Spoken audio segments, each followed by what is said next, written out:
I'm Roosevelt May, General Manager here at Huffines Hyundai and Genesis of Plano. Huffines is automobile dealerships, family owned, family run, been around 95 years actually this year. I'm passionate about working for the Huffines. Is number one because of Ray Huffines. His leadership.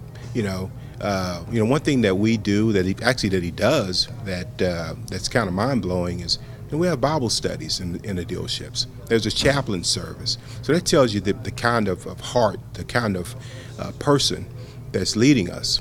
And he wants us to grow, to be better, to impact our communities and our families. And that's the big part of working for the Huffines organization. I look forward to coming to work. I look forward to leading my team. I look forward to impacting the business, the bottom line of the business. I look forward to impacting the lives of others that look for me as an individual to be strong, to make good decisions, to be wise, and at the end of the day, it's about others. So we want our people to grow and be the very best that they possibly can be, and that's what's exciting about working for the Huffines organization.